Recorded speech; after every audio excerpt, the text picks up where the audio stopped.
Two dudes with attitudes, let's go. Welcome to the pod every Wednesday, back to represent. Two dudes with attitudes, yeah, here comes the main event. Every week it's the dudes from the east and the west, breaking down everything you've seen and the best of the best. Came together on TikTok, hit it off from the jump, now they never gon' stop. Shooting star, PRS, you can hit the follow. My wrestling opinion is someone you should all know, and they call him MWO. Yeah, it's rich on the flow, and I thought you should know. Two dudes in the mood that be dropping the jewels. This is not for the fools, this is just how we do. Talking WWE, no one is touching the team. Cool, calm, collected, the methods will be. You can hit the 5 stars when it's time to rate on whatever platforms. Two dudes, get it straight, yeah.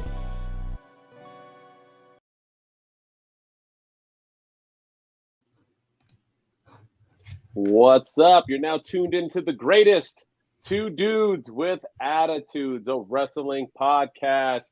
Welcome back, y'all. We took a week off, but we are back. Guess who's back? Back again. Two dudes back. Tell your friends, y'all. Tell some men. Tell your friends. Tell some men. Two dudes. Whoop, whoop. All right. Two dudes, one cup in the house. And as always, I am Mr. MWO. And with me, as always, is that handsome devil right next to me, Mr. Shooting Star Press. What's going on, dude? How was your vacay?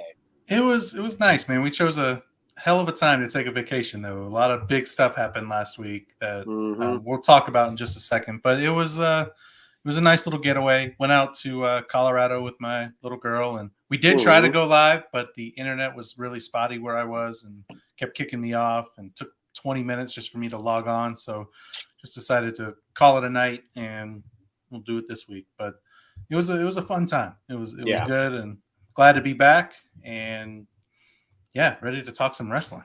You know, sometimes it's good to be missed, right? Get the people coming back. But with that said, we're going to do a recap. So we're going to do a first ever segment today, and then we are going to get into this week's WWE, and then do our predictions at the end for the Great American Bash. So let's go with, let me clear my throat. Previously on Two Dudes with Attitudes. July 14th, Friday night Smackdown. Jey Uso cut a serious promo on Solo Sikoa and Paul Heyman, where Jey Uso himself finally got to get his hands on the Juso, if you heard me right, not the Uso, the Juso, Paul Heyman, and super kicked his brain into like the 19th row. LA Knight got a good rub and a push where he got to come out and talk a little bit to hype up his United States Eliminator match that would happen the following week on Friday night SmackDown. Monday Night Raw, we kicked off with Brock Lesnar putting Cody Rhodes' face on the mat, his arm in his backpack, as he smiled at Cody Rhodes' mama, doing it the entire time. It was a savage beating, and to me, their best interaction up to date. And the Judgment Day close out Monday Night Raw with yet again another loss. We talked about how they were winning some and they were getting on a hot streak,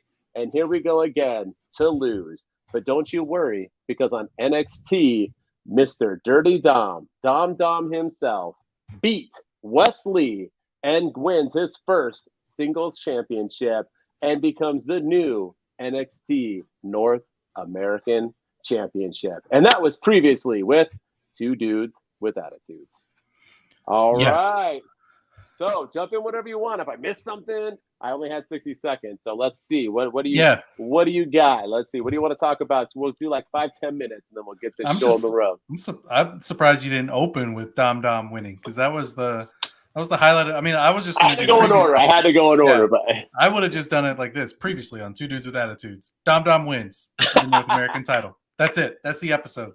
Because that was the highlight of the week. That was the big moment of the week. That I know we're members of the Dom fan club. We've been down with Dom since day one-ish, and for him to finally win singles gold, I think it's huge, and I'm surprised that so many people have a negative reaction towards it, because all these people, it just shows that wrestling fans really are fickle.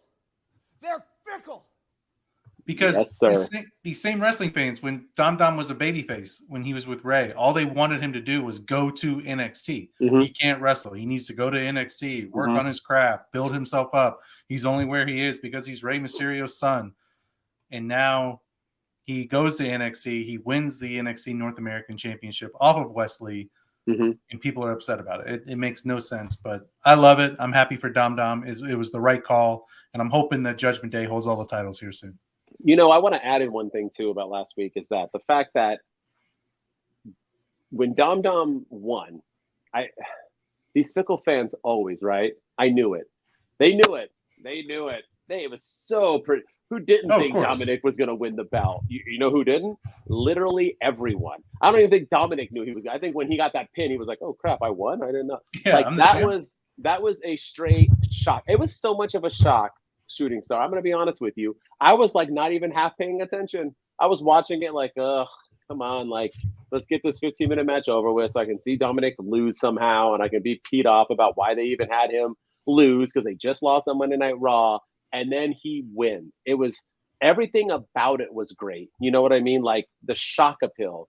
You know what I mean? That the moment. And we'll talk about how he's carried it since then. But I just want to briefly talk about before we get into there is that all these fans who are crapping on it. You have to remember, dude, Dominic Mysterio is the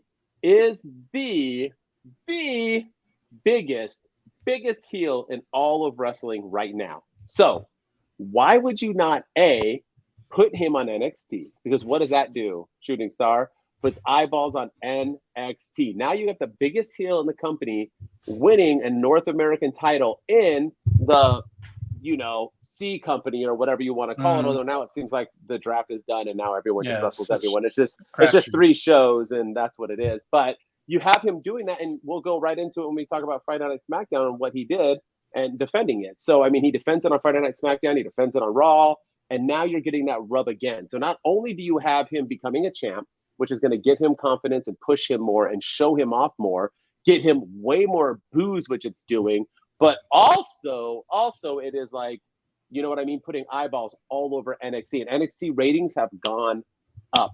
So, I mean, it's a win-win. I don't know how any fan could be upset by it. I'm confused. Yeah, it makes no sense. I loved it. I'm happy for Dom. And I hope that this is the start of him winning. And we'll talk about that a little bit as we go into SmackDown and Raw. But hopefully his days of being the loser, the enhancement talent, the jobber in the Judgment Day, hopefully those days are gone now because he's got that championship gold. And you know how I feel about champions losing matches all the time. So he needs to keep this momentum going. I agree. So talking about that, let's get into some Friday Night Smackdown, my man. And let's just open it up with the man of the hour, Mr. Dominic Mysterio himself. And what I was talking about with the rub is that, you know what, he comes out, gets challenged by Butch, and I mean, has a heck of a match with Butch, man. I liked it. People are once again crapping on his abilities and how he's not that great in the ring. It was a 7-minute match. But here's the things with Dom Dom and what I'm liking about it, okay? For one, once again, not everybody watches NXT. We've said this a million times on the show that just because you watch Raw, just because you watch SmackDown does not mean you are invested in NXT. I know so many people who just started watching NXT a couple weeks ago or this week or a month ago because they're like, okay, I'm hearing things, let me check it out. People usually didn't waste their time on it. So now, all those people on SmackDown who didn't watch it are like, okay, what's this NXT North American title? Now they want to go see what Dom has to do. They're going to put the eyeballs on it.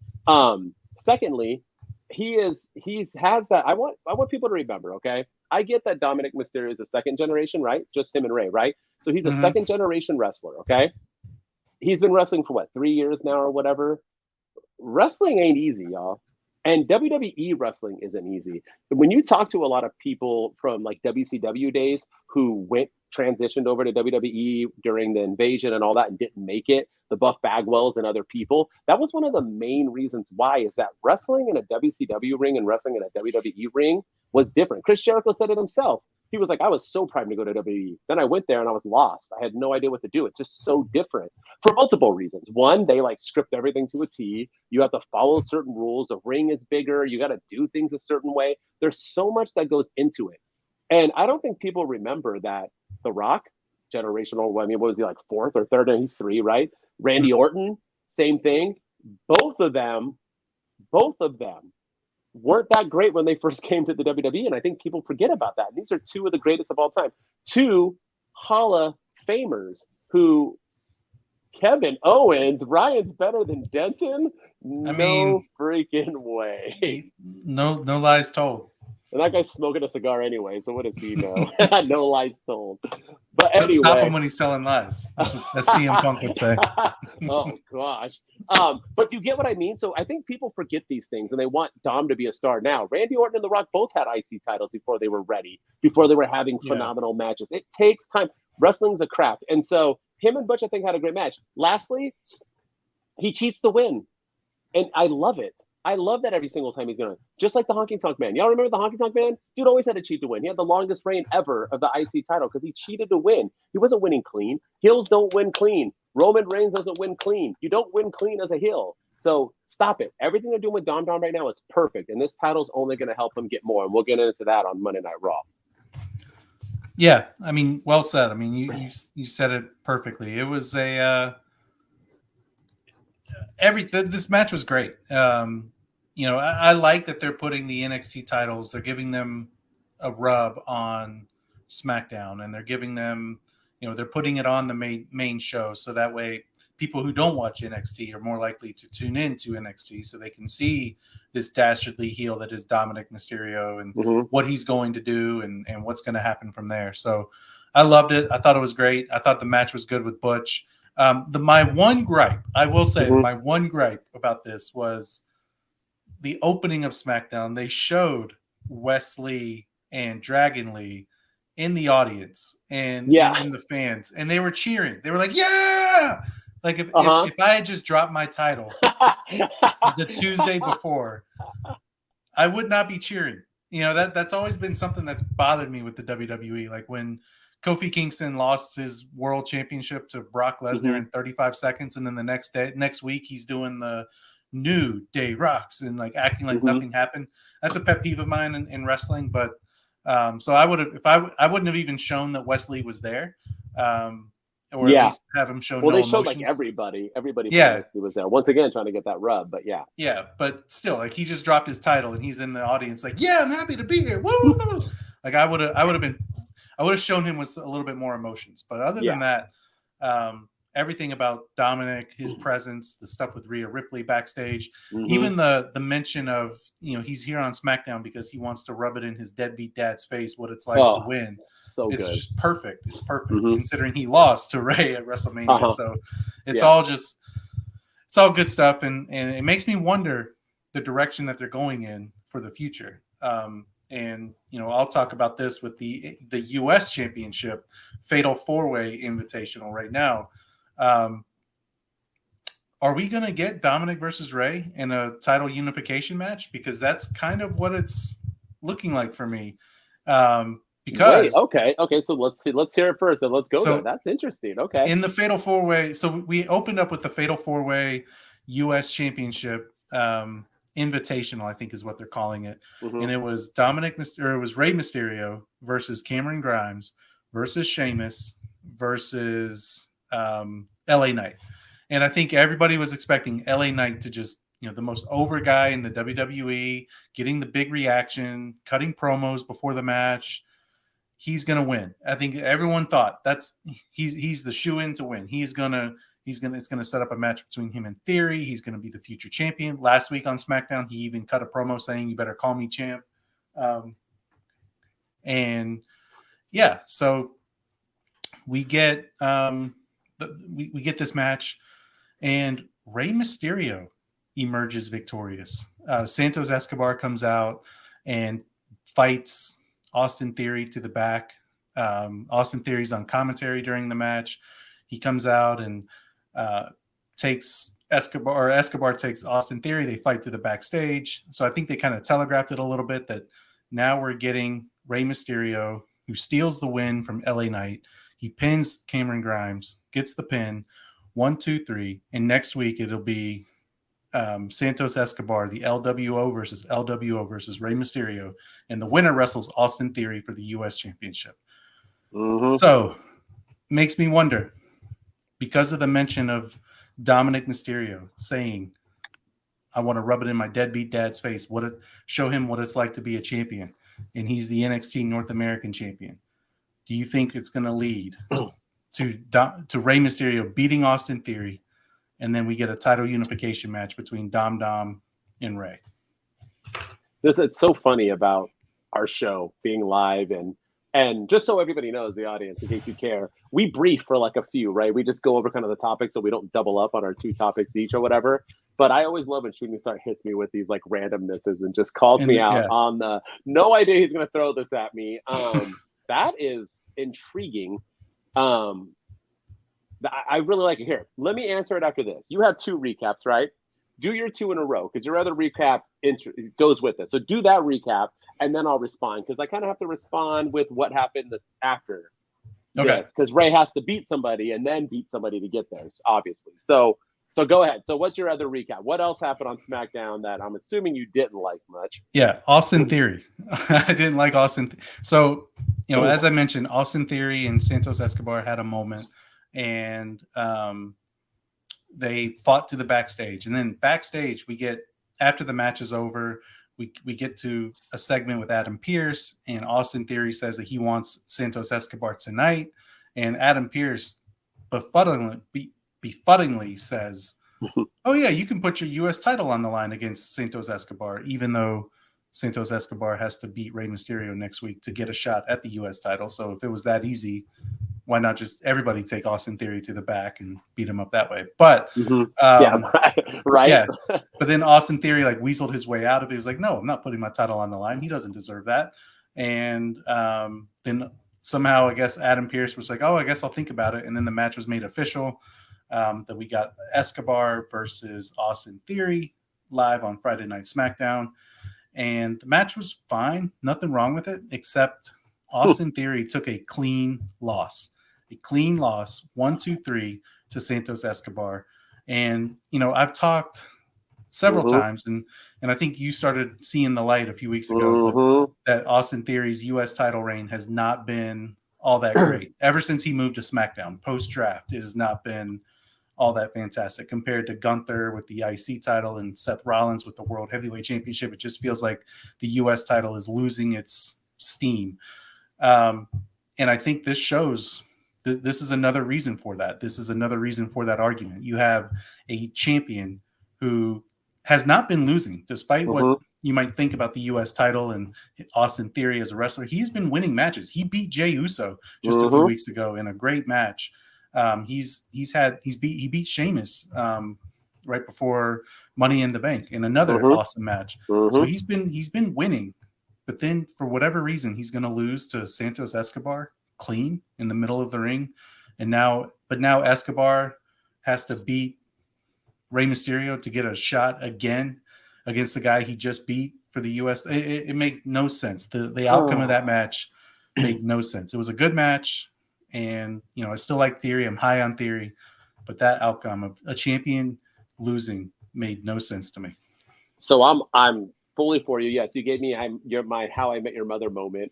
So once you did it, and it triggered my brain, and now I can't unsee the fact that Theory, like even when he came out and did his thing, I was like, bro, your reign's been whack. Come on. And I've been down with Theory once again since day one-ish as well. I started my TikTok basically off of making jokes and people taking me seriously on how Theory's better than Cena. But I'm all for Theory, even his awful beard. I'm still for it. But he at least has been winning. I get that. But that's his only saving grace. So why have him lose? And Santos Escobar of all people. Like, I'm sorry. I get that WWE is high on him because the LWO or whatever, but Santos Escobar is whatevs. He should not be beating basically an undefeated in the past however long months Austin Theory. I think the only thing Theory's lost was like that triple threat to get into like the World Heavyweight Championship tournament. And I mean, do you really count that? I don't know. But yeah, I don't even think he took the pin in that loss either. No. Yeah. So you're going to have him lose to Santos Escobar and like you said, we've always, the Vince McMahon booking, it is so stupid to have your champion take a loss in a non-contender match. It's like what's the point? Like, why would if I was Santos Escobar, really, I would say the same thing. Why am I going to fight? Now I got to beat him, not win the title, then wrestle Rey Mysterio, to then try to wrestle him again to beat him again. It's just like utter nonsense. It was stupid. It was all dumb. Santos Escobar he just got a rub by winning the 3-way to get into it and celebrating and being in the LWO. Why have him beat Austin Theory? So I have no idea. It was so dumb. So now I can talk about what you think. So here's the thing. Do I think we can have a title eliminator match? Why not? If they're just trying to do all the brands as one and have everybody kind of fight on all the brands. I mean, Rhea fought on NXT, and which we'll probably talk about. So I think so, because here's the thing. Escobar ain't winning now. He ain't beating Rey. He just won. That was his moment. Now you've basically ruined that for me too, because he ain't winning. So there goes Santos Escobar. So Rey's gonna win. So can Rey beat Theory? Why not? Why not have Rey and then win one more? And then why not have Rey drop it at Survivor Series in a title elimination match against his own son? Because he should have beat his son, lost to his son at WrestleMania and gave him that moment. Yes. And Dad was pretty rude. I'll tell you this much. My son Mason, I let him beat me at WrestleMania if I was a wrestler, and so on and so on. That's what you do for your children, is help them grow. So right. Yes, I think he owes him that, especially after cheating to win that match, amongst other things. So I'm all for it. I liked it. That wasn't even on my radar, bro. I didn't even have that like anywhere in my. But for you to say that, they did the women's tag team, so why not? Why not? Yeah. Why not just have the championship on each brand, and then that's it, like the main one, and then all the rest they can just split around all the secondaries? Why not? I mean, it makes sense, because the draft is pretty much stupid and pointless. Yeah. No, I just really thought about it when I was talking, when I brought up the fact that Dom mentioned Rey. I was like, oh, maybe they'll do a eliminator match or a unification match or something. But but going back to the original point too. Yeah. I want to talk about LA Knight losing. Yes. Oh yeah. Go back to it. Yes, please. Let's talk about that too. Because he's the most I don't know what WWE is doing, because all I keep hearing is wait until after the Royal Rumble, after the Bray match. LA Knight's going to get pushed going into WrestleMania. He's not even on the WrestleMania card. Then I hear wait until after WrestleMania. He didn't have enough time to build up his feud because Bray left, and people chat all over the glow in the dark match at the Rumble. So we got to build him back up. And then he's not even on the card at Mania. After Mania, he's not even on he hasn't been pushed. And then, okay, wait until after Money in the Bank. He's going to win Money in the Bank, and it's going to reset him. He doesn't win at Money in the Bank. And then wait until after SummerSlam. They're really going to heading into the end of the year. He's going to get his push. He's going to get his run. And I'm starting to lose hope that LA Knight is going to get his rub. I think this is the time. I feel like you have to strike while the iron's hot. And he is one of the most over guys in not just WWE, but all of wrestling. The fans love this guy. He has him eating out of the palm of his hands every week. And the pops he's getting, the ovation he's getting, he's getting that babyface love, similar to the Dominic heel heat, where Dominic can't even talk without getting booed. LA Knight can't even talk without being cheered and chanted.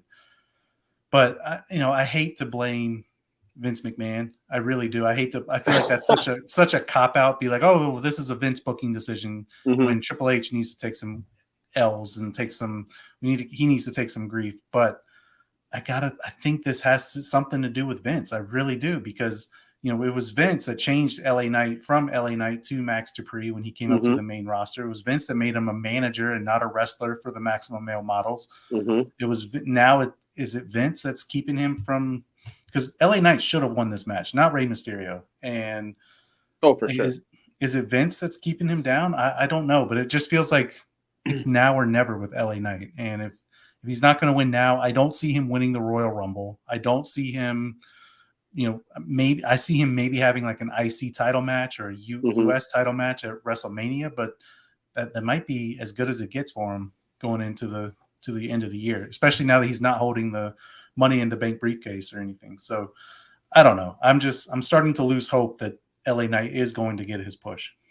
And was there anyone better for him to beat than Austin Theory? Like someone who's not really like threatening, but it's a good win, and then Theory can move on. And I don't know what's going on. And I'm not saying like I know Triple H at Money in the Bank was like, good things come to those who wait on the game. I don't get, I'm just trying to see where it's going. Cause to me, it looks like it is like type of like a Vince thing or type of once again, where they want like, oh, is this what the fans want? Well, sorry, fans, you're not going to get it type of scenario again. And maybe they're just trying to see if LA Knight really is over, because this is kind of all of a sudden. Maybe they think if they put the belt on it, it's premature, and they've done that with other people. A la, let's talk about some people who have won Money in the Bank.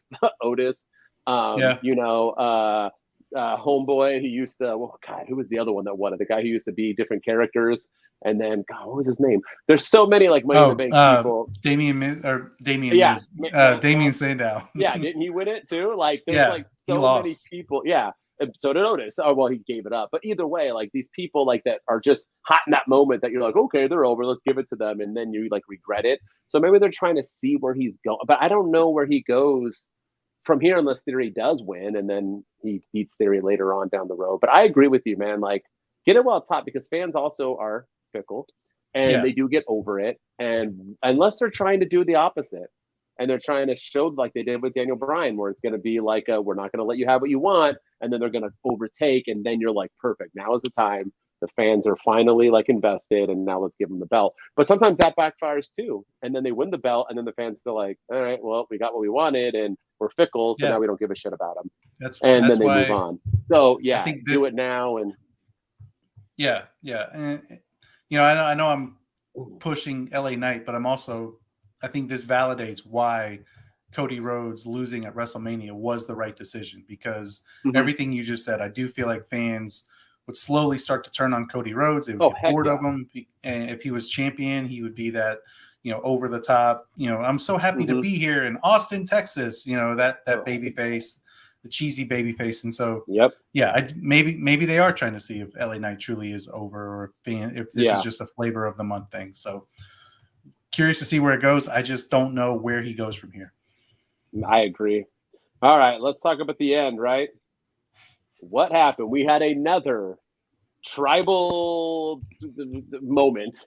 Rules of engagement, as they call it. Rules of engagement. And so that's a good show. If you've ever watched the sitcom of Rules of Engagement. Heck yeah. With David Spade. Yeah. Uh-huh. It's good. Good stuff. Used to air before How I Met Your Mother. Yeah. Yeah, right? Yeah. But anyway, Jey Uso's out there and he's getting hyped and he's like doing his little like thinking face up against the ropes. And 25 minutes later, out goes in a commercial break. Out goes Roman. You always know a commercial break's coming when Roman Reigns out. Oh yeah. Like you have to wait the whole time for him to come out, and then he gets to the ring, and then you do a commercial. Like so it's like, why don't you just do it while he's walking out? But anyway, so he comes out and they have a moment and they're talking and they're getting angry and Roman's saying some mean stuff to Jey and some degrading stuff and belittling him. And then Jey pulls out the whole like, I ain't signing this contract. Rip.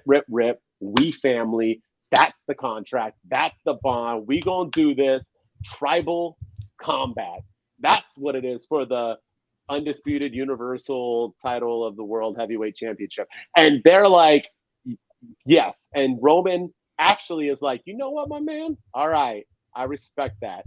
And they like hug it out or whatever they do. They're like face to face. And as they're having their like bro moment of like, we're going to do this man to man, let the best man win. You're finally like, okay, I like where this is going. Here comes Solo to ruin the moment and tries a Samoan spike and Roman grabs him. So now I'm confused as crap once again of what's happening with this bloodline angle, because earlier his little necklace thing that he was wearing or whatever, Solo was eyeing it, Roman wasn't digging it. So Jey, I still think Jey should win at Slam. I do. I think Jey Uso deserves it. I think Roman is 100% fading out now. I think he's over this. I think he wants to move on. I think 1,000+ days of a champion is more work than you actually think it is. But are we not? Is this going? Are we going to get Solo Sikoa up involved in this? Is Solo going to cost Jey the match? Is Solo going to cost Roman the match? Like, what are you getting out of this? Did you like this? This is another good segment. And another thing I really liked about this part was that it really showed how over Jey is. I keep saying on my TikToks and everywhere else that Jey is that man. And people are like, no, can't be Jey. No one cares about him. He's not over this and that. Dude, this crowd is eating him up. If he beats Roman at SummerSlam, that roof in Detroit, if they even have one, I think they do, is going to blow off and fly away to wherever's next to Detroit. That thing is going. It is going to land right on 8 Mile. That thing is going to go forever. That's the only other place I know in Detroit. It's gonna lose itself in the music the moment and it is going to blow away right on the rabbit. But anyway, yes, but it's going to happen. If it does happen, Jay's that dude. He is that dude. Am I wrong? I can't be the only one who thinks Jay's that dude. It started with Jay, should end with Jay. What do you think? What do you think about Solo? Do you think this is The Rock coming? Is it Roman just going to beat Jay because of Solo's help, and then Rock's going to come out and be like, tribal combat? Now I'm going to what's going to happen here? Are we ending it, or is this thing going on for another 2 years? I don't Jimmy know. Coming back? Like what? Yeah. What? The one thing that I took away from this too was they never really explained, other than anything goes. Like in the segment, they never really explained what tribal combat is. But then Roman or Michael Cole said that at the end that it looks like Roman Reigns is putting his tribal chief title on the line in this match as well. So I guess the winner will be the true tribal chief. Is that what I heard that, yeah. And that's why he put his lay around the championship in the segment, because he wants to signify that this match, that is both. Tribal, put it on, tribal combat, I guess, signifies the new tribal chief. Mm-hmm. But yeah, I keep thinking about maybe this thing keeps going. That maybe I do think Jay is that guy. I think Jay is proving himself. He's getting better and better every week. His promos are awesome. This promo was awesome when he was talking about, put you through this table. I might put you through that table. Oh yeah. Go grab that woman's slipper over there and slap you in the head with it. Yeah. Like just everything about it. Like he's just getting better and better. He's getting more confident, and I loved it. I thought it was fantastic, but I do have to wonder with this writer's strike and this acting strike, The Rock he's not working right now. And it makes me, and The Rock, he loves money, and he loves I was going to say he can. He doesn't. He can, yeah. He's got free time right now, so it makes me wonder if maybe this thing keeps going with the bloodline, and we see Jimmy come back, we see Solo get involved, and then we see The Rock, and then it's, do we get Rock versus Roman? Is it for the title? Is it not? I mean, I think there's so many different directions that this thing can go, but yes, I do think. If it's not SummerSlam, maybe the Royal Rumble, maybe WrestleMania, but I do think Jey Uso is the one to end Roman Reigns and end his championship reign. So do I. I don't think it's going to be Cody. I think Cody's going to get it some other time or in the long run, or he beats Jey at WrestleMania and becomes the guy to beat. But I just don't think it makes sense for Cody to beat Roman after losing to Roman. I don't know. Yeah. I don't know. Yeah, I do. The one thing that makes me think that maybe The Rock gets involved or somebody else gets involved is because Roman asked Jay in the segment if the elders knew about this, if the elders were okay with this, and it makes me wonder: was Jay saying that? Are they really not okay with tribal combat? Was Jay said they were? He said it was their idea, but was that just a way to get Roman to agree to the match? Was he lying? I don't know. There could be so many different ways that you could go with this, and so. So we agree that people are getting involved. You're going to see some people, whether it be Rikishi, whether it be The Rock, whether it be. I feel like this is the time. Nia Jax. Nia Jax, right? So whoever, but it's got to be someone, right? And Jimmy come back and Solo getting involved, because Solo was sent by the elders and he keeps trying to attack Jay. So Jay could be lying, and that could be the way Jay loses. Because if the elders come and turn on Jay and they all side with Roman, that works, and that's an out for Jay. Or Jimmy could come back and turn on Jay and side with Roman because of jealousy. Like, why is it him that he gets the title shot? You're right. You're right. And you got me injured and this and that. Yeah. And then because Jay wants to go solo anyway now. So yeah, man, it can go so much. But all right, man. But it was good. It was a good thing. I like where it's going, and it's crazy that this storyline could keep going. So we're gonna jump into some Monday Night Raw now. And before we do, we're over here trying to get some sponsors. I just want to let you all know that. So I told you last week or 2 weeks ago that I was going to do this now. So every single week, I'm going to drink me a good old fashioned Prime. My son loves Prime. He makes me buy them. They're like $40 for a 12 pack. I got like 80 of them in my fridge. So, Logan Paul, Two Dudes with Attitudes, a wrestling podcast, has been hyping you up. We support you. We're going to talk about you right now on we this both segment. picked you to win the Money in the Bank. You to win. And I'm going to prove to you that I drink this and actually enjoy it. This is a prime lemonade. This is one of the hardest ones to find. But for my son, I do anything because I'm a dum-dum. So cheers. I'm going to send you some too. I'm going to have some delivered to your house. Order some online. Please do. Then you can have some primes as well. Here. It's hard to find like anywhere. And I'm in Cali and it's hard. So let me tell you, this is like, I'm drinking it. It is good. This is the best lemonade I've ever had. I'm not going to lie. And that's it's like zero everything. It's good for you. Is that like Gatorade and because I know they have we can find the prime like energy drinks. The energy drinks everywhere, but nobody cares about that. It's all about that kind of stuff. The what is it? The enhancement beverage or whatever they call it. That's hard but to this find. Thing is like 25 calories. It's like 5 grams of carbs, no fibers, 1 gram of sugar, 0 grams of protein. It's like nice for you, man. It's just like a good, refreshing drink. But anyway, just wanted to hype that up. Prime, I mean, obviously we're trying to get other sponsors, but Prime, look at us. Come on, Logan Paul. Get with it, bro. Get with it. But anyway, we'll tag them. We'll tag them. There you go. Let's get them going. But as I was saying, let's get into more fun. And you were talking about Jey Uso looking more relaxed. I want to talk about Dominic Mysterio. And we open up with Judgment Day on Monday Night Raw, as should. And it's everybody minus Dom Dom. And Finn Balor, who is killing it right now, and you'll talk about at the end, comes out and he is hyping up himself. He's hyping up Rhea. He's hyping up Damian Priest. Judgment Day is winning on all levels. And then he brings out Dominic Mysterio to a rough, like a fantastic booze. And he has some damn swagger on him. And I don't know if you've noticed, and I'm going to talk about this match as well, but Dom felt different, man. Walking out with that belt, when he was standing in the ring and he did that little thing and showed like a video package of himself while he was with mommy, and he just looked more confident. He already looked better than he did a week ago. Then Sami Zayn and KO come out, and KO does his like tantrum for a whole, hot minute where he yells at everybody. And then basically Sami Zayn is like, look, you challenge us. I think I want to challenge you, and it's going to be for a belt. So I want that NXT North American Championship. And mommy's like, he accepts. And Dum Dum gives her that look of like, you better be helping me, girl. And they like, literally, he was like, dude, Ixnay on the Sami Zayn. And they have a match. And I know it's Sami Zayn, but this was Dom Dom's one of his best matches. Once again, you're putting him on all. He's the first guy to headline NXT, SmackDown, and Raw.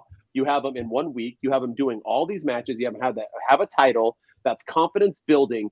I already think he's improving. I already think he looks way better. And he was already the most over heel. Now you add in this, like, it's a win-win. And this match had a ton of good moments. It was a longer match. It was about 12 minutes. And once again, Dom cheats to win. He does like the roll up with the grab, with the pull, which is fine because once again, Honky Tonk Man did it forever. But he did a couple really interesting moves that I really enjoyed and liked. I thought this match was smoother. I thought it was. I'm telling you all, once Dom Dom gets there and he's getting there, his mic's getting a little bit better. Even with the boos, he wasn't like waiting for them. He was talking, and then when they would boo, he would kind of go through it and then pause. He's even learning that more. It takes time, y'all. It takes time. And I thought this was great. I thought this was a win for Dominic Mysterio, a win for NXT, and a win for us because we're getting introduced to a future Hall of Famer right now, and I think we all need to be grateful. So what are you saying? Am I overhyping my boy? I thought everything. Sami Zayn and KO's promo was great. Yep. Where KO snapped and they laughed at the fact that Dominic called himself a fighting champion when he's only defended the title one time. And yeah, I mean, it was all of it was good. This was a solid night for Judgment Day. I wish they would stop with this 50-50 booking for Judgment Day. Where like every week, last week they lost, and this week everybody in Judgment Day won. Yeah, Priest won, and Priest beat Apollo Crews and just destroyed him. Rhea Ripley destroyed Liv Morgan. Dominic Mysterio beat Sami Zayn, a current champion. And I know I just bagged on a champion losing, but this was different because he had to cheat to win. And I like that it was done a little bit differently too, with Rhea Ripley and Priest attacking Kevin Owens. causing Zayn to be a little distracted and Dominic taking advantage of it that way. So yeah, I liked all of this, and I am wondering from this, I know what they're doing with Judgment Day. They're building them up to be this awesome team and this awesome faction, and they're running not just Monday Night Raw, but now NXT and apparently Friday Night SmackDown as well. So, but I am starting to worry about Sami Zayn and Kevin Owens. I feel like they're starting to, their star is starting to fade a little bit, and I'm not. Maybe it's just because they don't have a good feud going on. I mean, they had that program with Pretty Deadly there for a little bit, and then they were feuding with Imperium, but they, ever since the Bloodline chapter for them ended, it feels like they've just been kind of stuck in La La Land and trying to figure out, what's going to happen for them. I think they need a good tag team feud to really boost them a little bit. And maybe Judgment Day is the perfect answer to that. I don't know. Maybe they could take the tag team titles off of them and continue their reign as the most dominant faction in WWE. I don't know, but I am starting to worry about Kevin Owens and Sami Zayn and their tag team championships. Yeah, and I think the other thing with them too is that they haven't really been defending them. They're kind of going solo all the time, or having solo interactions, or some group things with Matt Riddle. So I mean, when you do that, Cody Rhodes, Seth Rollins, with Cody Rhodes, and so you're not going to win it all, and so it's kind of made you feel irrelevant. And March was a long. I mean, you were here a lifetime ago with me at WrestleMania, so I mean, time flies as well, and I think it's like. But then they had that match at Night of Champions with Roman too, and so. Yeah, it's just there's a lot going on. Like so I think they're just kind of I think they're just kind of getting lost in it, and maybe it's time for them to kind of drop those belts and move on, or start defending them. I mean, they can go to all brands now, like go to NXT, go to SmackDown, go and like defend them. I don't know why they're not. There's a lot of tag teams out there, so yeah. They need to do something because I feel like Judgment Day stock is rising, and Sami Zayn and KO's stock is significantly dropping. Although they're hilarious, but yeah, they are great. Kevin Owens is the only guy who can be a comedic actor and a serious like wrestler at the same time, right? Like R-Truth couldn't do it. People can't do it, Santino Marella couldn't do it, but KO pulls it off. He's gonna kick your ass, but he's gonna also pull off like funny stuff, and you'll still feel threatened. So and Sammy's kind of the same way too. They can both turn chicken shit into chicken salad. Oh, for sure. With the Johnny Knoxville stuff, that should not have been as entertaining as it was, and then.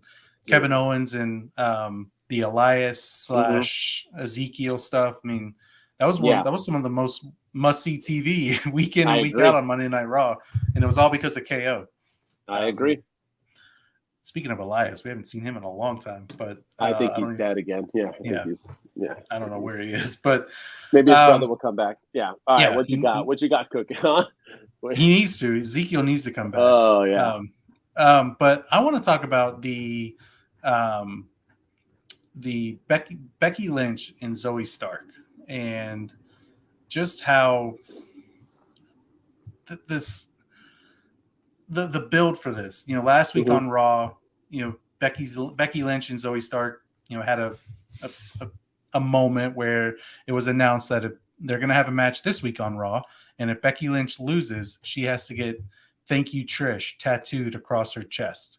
Not like her butt or her back or her on her chest. And as much as I would love to see somebody get tattooed on live TV, because I don't think that's ever happened in a WWE segment before.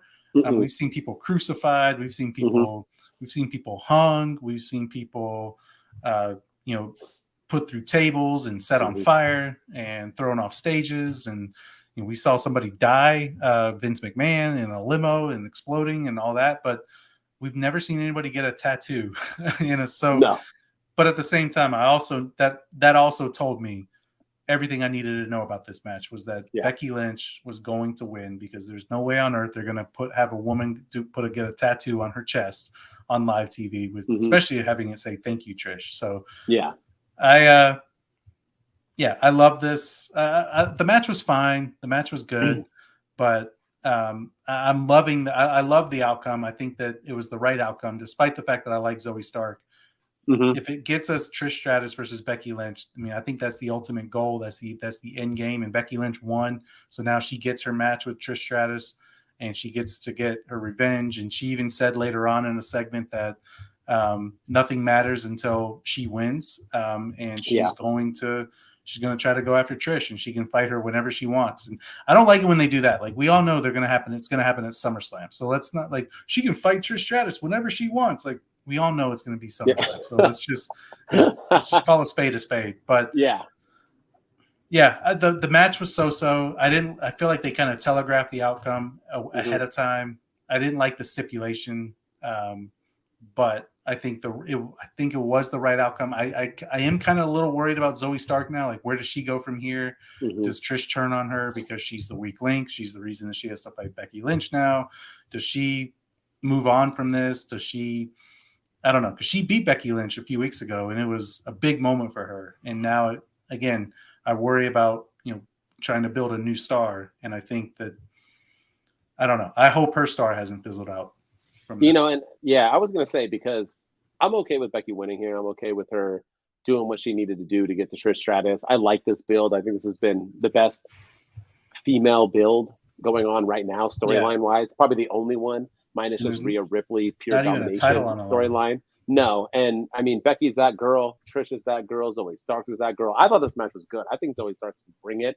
I think awesome that she can hang with Becky. Becky's one of the best to ever do it, probably top 10 all time now in female division, and she is hanging with her, brand new into this organization. So I'm digging it. I'm liking it, but does it take away from Zoe Stark's win? I mean, whether it be 2-3 weeks ago was the last match she had, and then she goes and just jobs right back. I thought that was kind of weird. She didn't even get to kind of have that moment a little bit. You know what I mean? I did like that Trish threw her mask in and then instantly got hit in the face afterwards. So that was kind of like a FU moment, like, hey, don't try to cheat because I'm going to bust your nose open again, you beautiful, sexy beast, you. But it was, I liked all of it. I'm excited for, Becky and Trish. Obviously, Becky's going to win at SummerSlam. So I think that was the whole point of Trish going here. But like you said, what does that mean after that? Like, are we going to keep Trish and Zoe Starks and let them be the baddest heel duo in the business, and maybe they can go win some tag team titles or continue to feud with other people? Does Lita come back? What are we getting out of this? But I do like it. I thought the segment was fun, and even it didn't take away fully from Zoe Stark. I mean, obviously she has a win over Becky Lynch. I just always hate when somebody wins and then loses this like a couple days later. It's like a couple weeks later. Like, let them like soak that up and let her walk around with the I beat Becky Lynch shirt for a little bit or something. You know what I mean? And she didn't even get to like brag about it. And Trish didn't even bring it up. Trish was like, I beat you. And Zoe's like, so did I. And Trish was like, uh-huh. And then like continued on. Didn't even also say like, yeah, me and Zoe beat you. It's just like, I beat you. So I'm assuming they're breaking up soon, but we'll see. Yeah, probably. But, I also like that Trish still has the protective mask on, even though it looks like her nose is completely fine. It's like makeup. They like try to darken it. Yeah, like how long is a nose bruised for? Gotta sell it. But I want to talk. Now it's time to talk about my dude. Yes, sir. Where is it? There it is, Mr. Logan Paul. So Logan Paul is somebody who a lot of people didn't really dig before he came to wrestling, right? He was known as doing bad things, a Disney star. Jake's his brother who kind of makes poor boxing decisions, but lots and lots of money. So are they poor decisions? And Logan Paul came into the WWE, and WWE fans were furious. They were furious with Ronda. They were furious. Us WWE fans just don't want anybody ever to come in to wrestling unless they're wrestlers. And it's bananas to me because I listen to 83 Weeks, a phenomenal wrestling podcast. Ours is better, but theirs is phenomenal. I tell you to go watch it. It's great stuff. And Eric Bischoff talks about all the time about how all their biggest pay-per-views were when they brought in Dennis Rodman, when they brought in, Shaq, when they brought in Karl Malone, when they brought in, that was all their biggest pay-per-view sales when they brought in people outside. Look at WWE. When they brought in Lawrence Taylor and, when they brought in, all Pamela Andersons and all these other people that come in and do that. That's why you get celebrities into wrestling. And all these celebrities always do one-offs. They come in, they get paid and leave. And we're crapping on Logan Paul. This dude is training under HBK, or was. This dude is working on his craft constantly. This dude wants to be a WWE superstar. This guy has wrestled how many more probably matches than Roman Reigns has in the same amount of time. This dude is like bringing it. And he can wrestle whoever he wants. I guarantee you, if Logan Paul was like, I only want to wrestle Roman Reigns, Seth Rollins, and other big names, Vince and Triple H would be like, you got it. And they would let him do whatever they want. But instead, you know what he does? He gets to pick Ricochet. He chose Ricochet. Think about that, people. Think about Ricochet. I want you to ask 10 people who have never watched wrestling if they know who Ricochet is. 0 people will say they know who he is. This dude is not on the map. And I'm not taking away from him because Ricochet is one of my favorite people of all time. Dude can go. He's one of the best in the biz right now. But Logan Paul has what, like 800 million followers on all his social media and this and that. Do people understand how much of a rub this is for Ricochet? So not only is Logan Paul putting his body on the line because he's been hurt, he's taken some huge bumps, he's doing great moves, he's learning the craft, and he's wrestling basically on a full-time schedule. But now he's giving somebody like Ricochet a rub.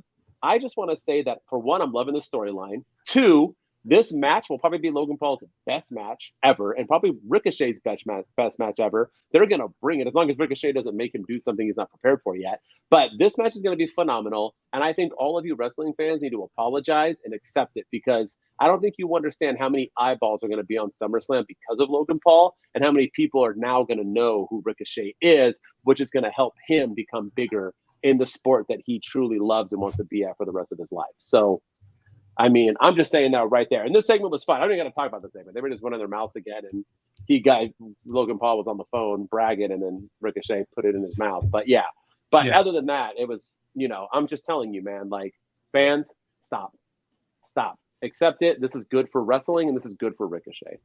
Yes, I think it is perfect for Ricochet. And, this is a guy that has struggled getting on the main card. He's struggled getting, he's had IC championship reigns, and he couldn't even get on WrestleManias. And he's had US championship reigns, and he couldn't even get, never really defended the title all that much. And, and he's had some moments. He had that spot with Logan Paul, ironically, at the Royal Rumble earlier this year, and he's had some moments. But him and Braun Strowman tag teaming, which you can say what you want about that, but I mean, it was getting him. He was showcasing his skills. But I think Logan Paul is going to make Ricochet a star, and I think Ricochet's stock is going to rise significantly, win, lose, or draw in this match. I think he's going to rise. He's going to rise up the ranks. People are going to know who Ricochet is, and it's all because of Logan Paul. And so I agree. I think that people that want to bash Logan Paul because he's getting a mega push and he's not a true superstar, I think this shows that he is a superstar and that he is willing to do business. I mean, he hasn't won a lot. Logan Paul has not won a lot of matches in the WWE. He's lost. I think him and the Miz, right? Except for the tag team with the Miz. Yeah, him and the Miz won their tag team match, and then other than that, he's lost to Roman Reigns. He's lost to Seth Rollins. He lost at Money in the Bank. He got eliminated in the Royal Rumble. So, but I think win, lose, or draw, this match is going to make Ricochet a star, and I think it's going to be because of Logan Paul. And that's exactly what you want in a WWE superstar. People want to see, somebody they want to see 2 stars put on a performance. And I know that that's exactly what these guys are going to do. They're going to put on a show. It's going to be a spectacle. It's going to be a high-flying affair, and I can't wait to see it. I can't wait to see some of the moves that these guys pull off on each other. And they're going to be viral moments, and I can't wait to see what creative things that they come up with. But I think this is going to do wonders for Ricochet, and that's exactly why Logan Paul is the perfect WWE superstar. And I guarantee you, Ricochet is ecstatic. So fans who are crapping on it, I guarantee Ricochet was like, "Wait, you want to wrestle me? Thank you." Yeah, yeah. Thank you. Yeah, because I mean, like before this, I don't even remember the last Ricochet match at SummerSlam. I don't think he was on the card last year. He hasn't been on the card at a lot of these premium live events, or he was in the tag team match, I think, this year at WrestleMania. But other than that, he hasn't really done much. And this is going to make him. This is going to make him a star. And I can't wait to see it. I agree. All right. What's the last thing? Let's go. I want to talk about Finn Balor and Seth Rollins. This segment here at the close of Monday Night Raw, where they had their I guess they signed their contract, and Adam Pearce was supposed to be out there, but because of all the chaos that the Judgment Day bestowed upon us on Monday Night Raw, he's not able to be out there to officiate the contract signing. Those are the words from Finn Balor in that final segment. But it was a good little segment. You know, they handled their business by themselves. You know, the fans tried to take over Finn Balor again by singing Seth Rollins' song before he could even come out. The same 3 notes over and over and over. You know, but you know, they sparred. They traded their usual insults back and forth with each other. And then, you know, the best part about every contract signing is they all end exactly the same, with a massive, massive brawl. And, you know, Seth Rollins got laid out, and the Judgment Day stood tall yet again at the conclusion of Monday Night Raw. Sami Zayn even tried to come out, and he got taken out by, you know, the rest of Judgment Day. And it was just a great, Matt Riddle came out and he got taken out. So so the 3 baby faces were taken out. Seth Rollins was taken out, and Sami Zayn and Matt Riddle. So I love this. I thought it was a great way to build momentum for SummerSlam. I think they had a trigger on Finn Balor winning. I mean, he keeps talking about 7 years ago, you know, call it the 7-year itch. Well, at, you know, SummerSlam, I'm going to make you my 7-year bitch. I mean, perfect line. And Finn Balor, man, he's getting better and better on the mic. He's getting better and better on, he's getting more comfortable in this heel character. I think the days of the Judgment Day breaking up, I think all that's a smokescreen. I hope so. You know, they showed Damian Priest. He did come out and threaten. He looked like Finn was annoyed that he was going to potentially cash in Money in the Bank on the down Seth Rollins. And I don't know. I hope they don't go that direction. I hope they don't break up. They don't need to end. They need to keep this group together. But Finn Balor, it's now or never with him. Just like I feel like it's now or never with LA Knight. I feel like it's now or never with Finn Balor. If he doesn't beat Seth Rollins at SummerSlam, I think his days as the top dog, or his days as ever winning a championship, are severely numbered. I agree, and I thought this segment was phenomenal. I did too, and I like that Finn finally stopped letting the stupid song irritate him, and he just moved on and cut his promo. And like you said, that 7-year itch, and I'm going to make you my 7-year bitch, was like just and Finn's just that dude. His beard looks good, his freaking chiseled abs, his freaking demeanor, his vibe, the way he walks. He's now has like the cocky little like Conor McGregor standing there, not giving 2 rats. He's just that dude. And the best part about this segment was when Judgment Day started coming out while they were talking. It was very Nexus vibe, where they surrounded the ring. And like the Shield too. They just felt good. Seth looked scared. And we have 1 more week for Seth to get comeuppance, to then have Finn win at SummerSlam. I think Finn has to win at SummerSlam. I think Seth does not need this belt. I think Seth is just like that dude. Like, you don't need it. I think it was nice that he's the first ever. He has that. Finn deserves this. He cost Finn that title, whether it was an accident or not. He cost Finn his only opportunity in the championship in real life. I'm talking real life. He owes Finn this. Drop this belt. Give it to him. Judgment Day is hotter than ever. Since we missed that week and didn't do our review, they haven't lost since. They are feeling it. I'm all for it. Sign me up. You can tell. Judgment Day, let's go. Finn all the way. I'm all for it. Finn all the way. I think it's he has to win. And I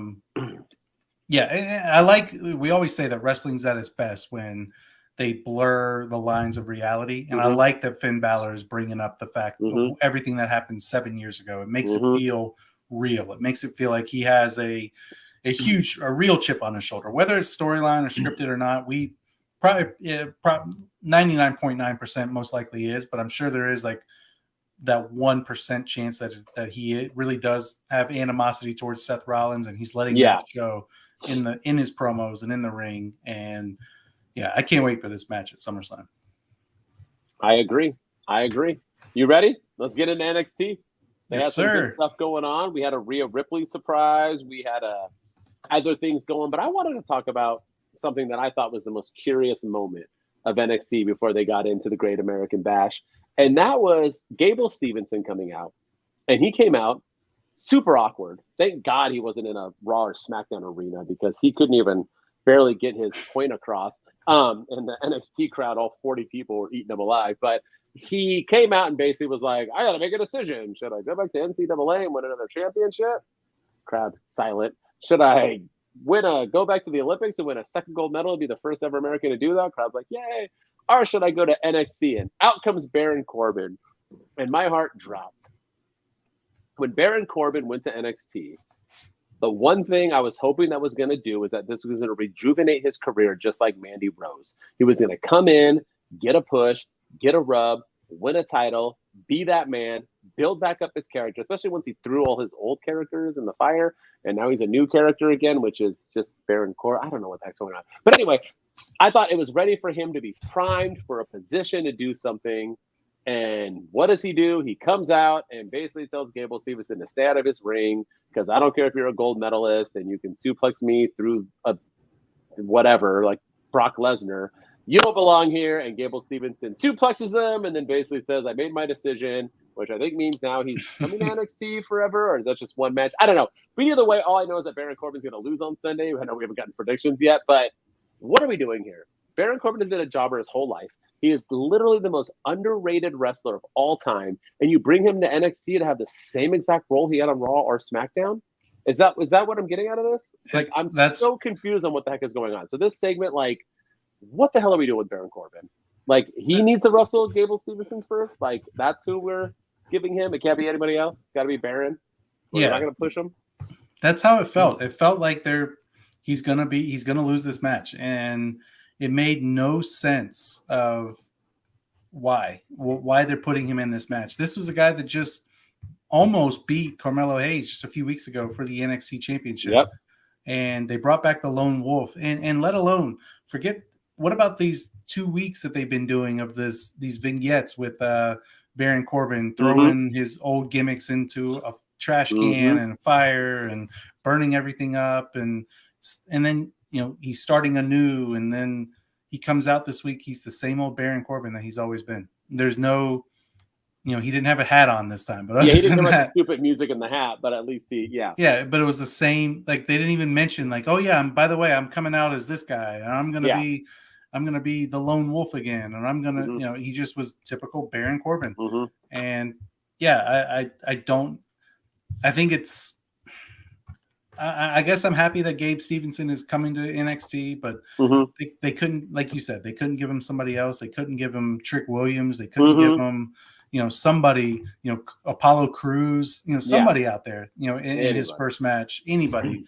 But they have to give him Baron Corbin and Mustafa Ali. You couldn't give him Baron Corbin's stock is trying to rebuild his career in NXT, and it's not going to work. It's going to be a 2-minute squash match, 1 minute.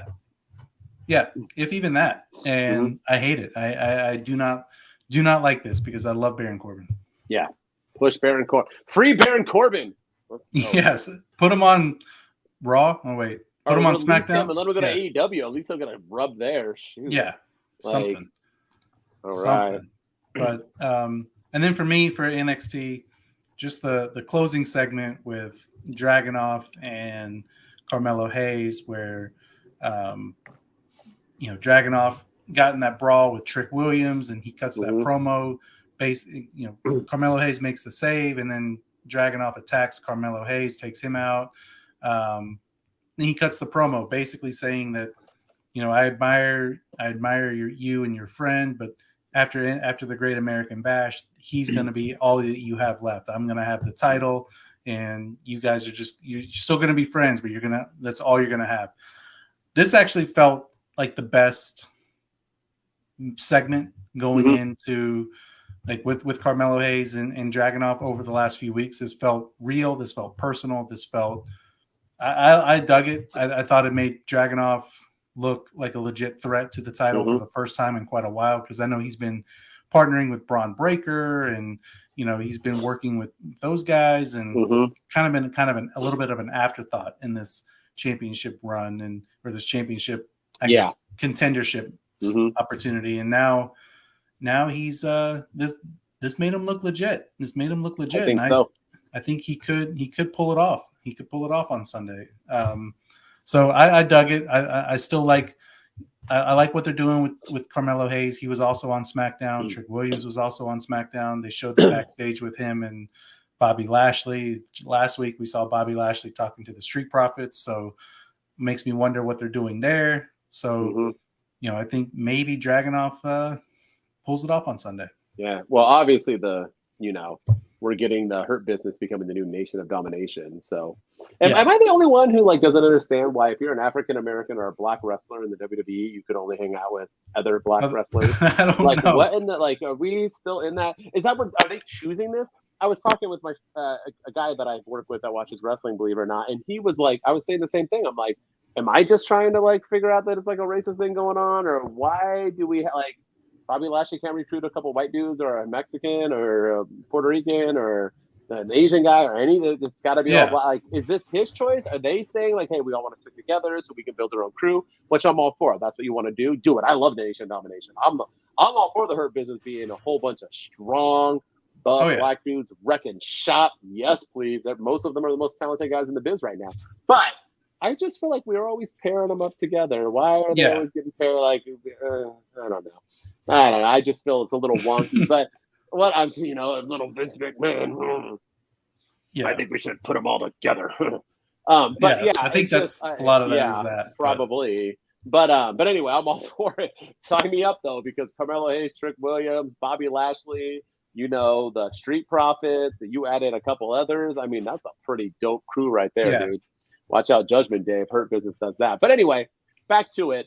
I don't want to get too into it because we have a spoiler, our predictions coming up, but I'm feeling a Trick Williams swerve right here. I'm feeling a little bit of a Trick Williams costing my man Carmelo Hayes the title against Dragunov. I mean, he was trying to get in his face. Carmelo was trying to tell him to be this. He said, it isn't about you, it's about me.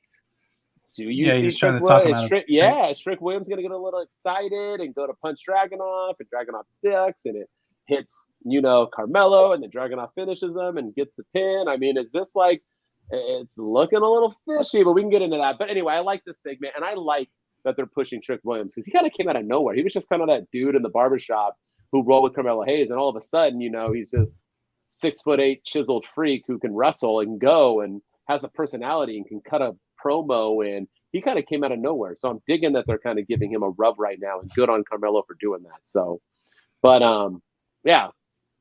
But anyway, let's get into it. You ready? Let's get into the Great American Bash predictions. What time is it? You got it? You got it ready? Did I go too fast? Because our segment has to do with prediction time. What time is it? Prediction time. What time is it? And this is our favorite segment because it's when we make ourselves look like complete and utter idiots. All right. Like we know nothing about wrestling. What? Actually, you did pretty good last time. I think I literally went 0 for 200 last time. So I think the only one I got was Rhea Ripley, which was basically a layup, which I've missed before in my life. So let's go. Yeah. We are going to start off with the first match. It's Dragon Lee, Nathan Frazier, Yulisa Leon, and Valentina Feroz versus the Meta 4. Who do you got, Shooting Star? You always get to go first. Does it even matter? Yeah, just looking at this card, this card feels really, really weak. Other than outside of the two title matches, the men's title, tag team American, maybe. Yeah, but the men's title and the North American title, I think they're the two matches I'm most excited about. The tag team match, yes, and then the women's title, okay, but everything else just feels like it's thrown together. And this match feels just like another one of those thrown together things. And I'm gonna give it to. I'm going to give this win to Dragon Lee, Nathan Frazier, Yulisa Leon, and Valentina. I think Dragon Lee was on SmackDown with his brother Wesley. They were cheering in the audience. The last name is Lee. So I'm assuming they're related. Yeah, they got to be related, right? Cousins at the very least. Maybe. But yeah, I mean, I think they're really pushing those guys. I feel like they're getting a lot of the screen time and a lot of the attention. So I'm going to say Dragon Lee, Nathan Frazier, Leon, and Feroz are going to win. All right. All right, I'm going to agree. I agree. I think Dragon Lee and his wedgie is going to definitely win this match. Dude needs new shorts. I keep saying it, man. Those shorts are like up his tush the entire time. But yeah, I'm going to go with this in a match that I don't really care about. Yeah, that's the thing. I don't really. I see this opening the show, maybe even being on the pre-show. Yeah, yeah. They announced the pre-show. No, they did. It's not this. They announced the. Oh, they did. Wait, this is the pre-show. Is this the pre-show? They announced the pre, and it's like a 4-on-4. I think this is it. This is the pre-show. It might be I don't this. think it's all that. Yeah. All right, let's go. Gable Stevenson versus Baron Corbin. I think we already talked about this, but who do you got? Gable Stevenson. He's not losing his first match. I mean, he's not the Olympic guy, the guy that we've all been waiting for. I mean, he was like the #1 draft pick on Smackdown a few years ago, and we haven't seen him since. And he's been in the Olympics. There's a reason that he's in WWE, and I think it's smart. I will say, I do think it's smart that he's starting off in NXT as opposed to going directly to the main roster. I think it's going to help do wonders for him and build him up, but there's no way he's losing his first match. And I'm going to say Gable Stevenson's going to win. And I don't even think Baron Corbin may not get any offense in. I think, I think he might hit him once and then it's like game over in 30 seconds, but he better not do his finisher and kick out of it because his finisher is untouchable. So if they do that, I'm going to throw a fit, but I got Gable Stevenson in 10 seconds. All right. This match, which should be interesting. Blair, I think this is a good push too. They had a good push again this week on NXT. Blair Davenport versus Roxanne Perez, who kind of won the title and has gotten forgotten in a weapons wild match. I guess that's different than every other weapons match because they go. They're wild. Woo! Girls Gone. Yeah, it's probably because Vince is like, two things I like: weapons and Girls Gone Wild. Yeah, so let's combine them. Yeah, it's PG, Vince. Not in my pants. All right, go ahead. So who do you got? This? Yeah, this match it's another one for me that I'm just kind of blah on. But I'm going to say Roxanne Perez just because of the notoriety and the fact that she's held the women's championship before and she's kind of fizzled out. And I think this is going to be the start of her, I guess, the Roxanne Perez comeback tour as she works her way back up to maybe another women's championship match. I agree. I think Blair Davenport is another one who just like came out of nowhere. I know it's all NXT, so it's all developmental, but like I was supposed to know who she was. She was like here in nowhere and then beating up people. I like her. She came out of nowhere, but Roxanne's been getting beat up all the time by Blair. Blair keeps winning. I think it's Roxanne's turn to get that revenge and start over to whatever she's trying to do. NXT Women's Championship match. We got Tiffany Stratton versus Thea Hale in a submission match. I think that already gives us the clue on who's going to win. But who do you got? Tiffany Stratton, Thea Hale, NXT Women's Championship. I know she just won the title, Tiffany Stratton did, but I want to see. I'm not a big fan of her championship reign so far. It just feels flat. She's not Mandy. Yeah, she's not Mandy. She's not. Who's the other girl that won it at WrestleMania? The Stand and Deliver. She was married to Dexter Lumis or dating Dexter Lumis. What's her name? She only had it for a half season. Yeah, I know. Yeah, but she's not her either. And no, she's not. Yeah, that's what. So I think this is the match where I think Stratton's probably gonna end up winning, but I want Thea Hale to win. But I think I'm gonna predict Stratton to come out victorious here. But my brain says Tiffany Stratton, my heart says Thea Hale. So I'm taking Tiffany Stratton. Yeah, I got the same as you. I think Stratton wins. I think Thea Hale should win. I think Thea Hale has been around, but she came out of nowhere right now, and the fans are loving her. All these people are coming out of nowhere. But I think as soon as they announced it was a submission match, it was game over. Because why do it for her to win? I don't even know what kind of move Tiffany Stratton knows. Does she know any submission holds? I don't know. We'll find out. But Tiffany Stratton, I knew it was too soon. She's not Mandy Rose, she had experience and build. She basically just comes out and says, "Totally, I'm Kat," and then like she doesn't really do much. So she is what she is. All right, we got the NXT Tag Team Championship, Gallus versus the D'Angelo family. I think this is the only no-brainer on the card other than Gable Stevenson, but maybe we're wrong. Let's see. What do you think? Who's going to win this? Who's going out the Tag Team Champions? I'm going with the criminals. I'm going with the D'Angelo family. I think they've been pushing them hard and heavy on NXT. They've had some. I love their interaction that they had with Dominic as well. With the, you've been to jail and I've been the whole criminal thing. But I was going to bring that. We didn't talk about that last week. Yeah. Hey, so and so says hello, and he's like, "Hey, so and so is a good dude." I like how they did the whole. And talking about being on the inside, and Dominic was it was good stuff. But I think they've been really pushing Tony D'Angelo and the rest of his family. So I think they're going to come out and we're going to have a title change, and I think it's going to be the D'Angelos taking it.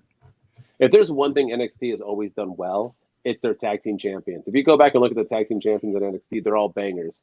You know who's not a banger? Gallus. I've given 2 rats about this, and I can't be the only one. Have they even defended it? They're boring. I don't care about them. I have no interest in them. The Angelo family is hot. They're the ones who ratted him out, and that's why Tony D went to jail. I think this is, like I said, the most give me in it all. I think it's the D'Angelo family coming out easily. We got the NXT North American Championship. Dominic Mysterio, Mustafa Ali, and Wes Lee. Who do you got? Dominic's winning. He's retaining. I did like Mustafa Ali's promo where he talked about Dominic stealing his father's 619 and his other daddy's frog splash. And but I think there's a reason that they had Wes Lee drop the title 2 weeks or 3 weeks before the show. Because they want Dominic Mysterio to have a lengthy championship run, and I think Dominic's gonna do it again. He's gonna pull off some magic, and he's gonna do it again.